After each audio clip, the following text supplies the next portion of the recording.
আসসালামু আলাইকুম বন্ধুরা, আজকে আমি ডিউটি শেষ করে এসে কি রান্না করেছি এটি আপনাদের সাথে শেয়ার করব এবং আমি পেঁয়াজ কাটতে গিয়ে আমার চোখে কি অবস্থা হয়েছিল এটি আপনারা সরাসরি দেখতে পারবেন। আমি বেশি কিছু রান্না করতে পারি না, আপনার শুধুমাত্র আপনার ডিম বোনা করতে পারি, এর বেশি কিছু করতে পারি না। আর ডাউল মাউল এগুলো রাঁধতে পারি আপনার। তো সবার আগে আপনার পেঁয়াজ কাটার আগে আপনার আমরা ভাত বসে দিয়েছি। আপনার ভাত বসানোর পরে প্রথমে আমরা 2 পর চাল নিয়েছি এবং ভালো করে চালগুলোকে ধুয়ে আমরা গ্যাসের চুলার ভিতরে বসে দিয়েছিলাম যাতে ভাতগুলো তাড়াতাড়ি হয়ে যায়।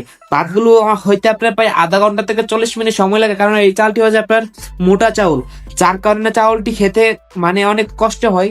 তারপরও আমি মালিককে বলেছি যাতে আগামীতে এই চাল না আনে। তো দেখতে পাচ্ছেন যে আমি এখন পেঁয়াজ কাটতেছি। আপনার পেঁয়াজ কাটতে কাটতে আমার চোখ দিয়ে এরকম জল এসেছিল যে আমি বিদেশে আসার সময় আমার চোখে এরকম জল ছিল না। তো আমি এখানে এসে আমাকে এরকম পেঁয়াজ কাটতে এসে চোখে জল আসতে হলো।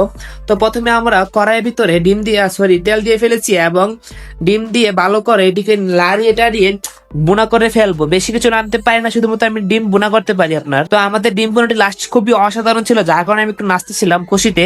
কারণ নিজের হাতে রান্না খারাপ হলেও কিন্তু ভালো লাগে, এটা সবাই জানবেন। যারা বিদেশে থাকেন তারা অবশ্যই জানবেন।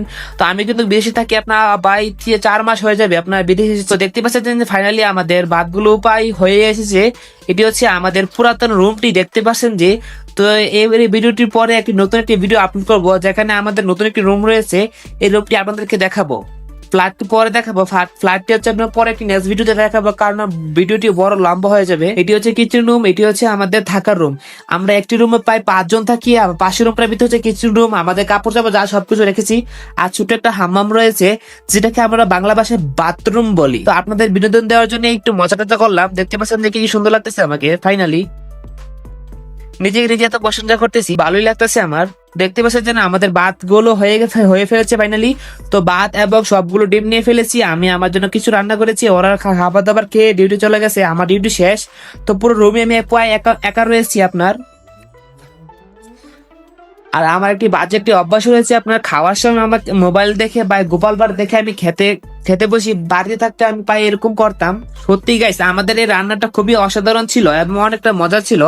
তো আমাদের এই ব্লগটি আপনাদের কাছে কিরকম লেগেছে অবশ্যই কমেন্ট বক্সে জানাবেন। আর হ্যাঁ, ছোট ভাই চ্যানেলে নতুন এসে থাকলে অবশ্যই চ্যানেলটি সাবস্ক্রাইব করে থাকবেন, আর ফেসবুক পেজ থেকে দেখা থাকলে অবশ্যই ফলো করে থাকবেন। তো আজকের জন্য আমি জানাচ্ছি আল্লাহ হাফেজ।